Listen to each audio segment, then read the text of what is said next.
Le ministre de l'Intérieur, Mohamed Hassad, et le ministre délégué auprès du ministre de l'Intérieur, Charq Edriss, ont tenu samedi au ministère de l'Intérieur à Rabat une réunion avec les walis des régions et les gouverneurs des provinces, des préfectures et des préfectures d'arrondissement du royaume, nous informe le matin en une.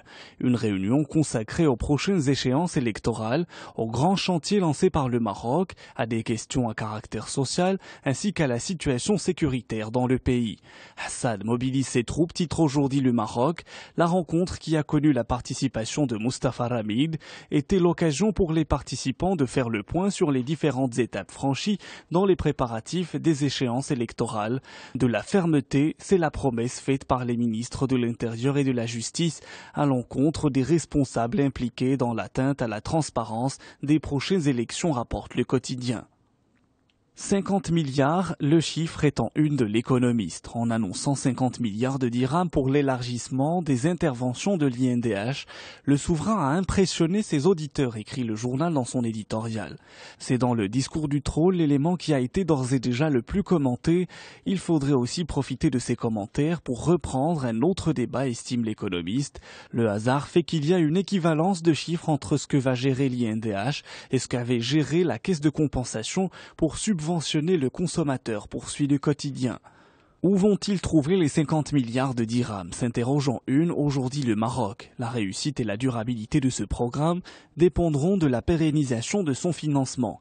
Le Maroc n'en est pas à sa première. En 2005, la même question était posée au moment du lancement de l'INDH. Aujourd'hui, l'objectif des 50 milliards de dirhams peut paraître difficile à atteindre, sauf que quand on épluche et analyse la situation financière de ce qu'on appelle les comptes spéciaux du Trésor ou comptes d'affectation spéciale, on y trouve les premiers éléments de réponse, écrit le journal, qui parle de 10 milliards au moins qui sont mobilisables dans l'immédiat. En Algérie, El Watan s'intéresse au prix du pétrole. Les cours du baril de brut risquent de retomber sous la barre symbolique des $50.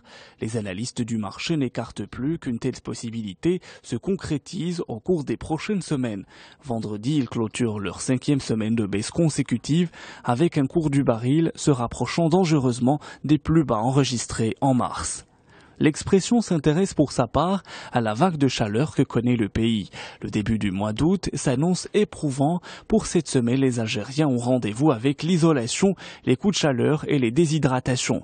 Les températures dépasseront les 45 degrés dans certaines régions. Attention, les effets de la canicule ne sont pas à prendre à la légère. La protection civile est en état d'alerte.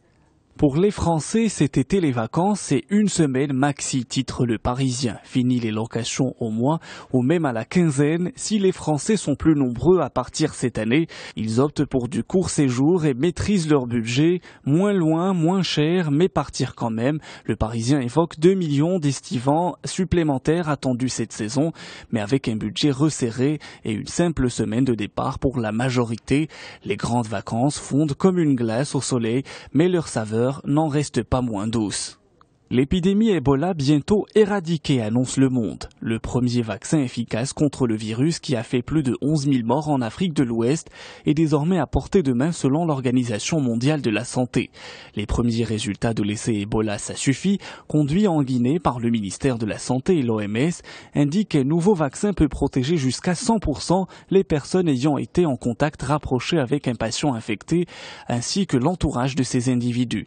Ces conclusions sont rapportées dans un article publié vendredi par l'hebdomadaire médical The Lancet.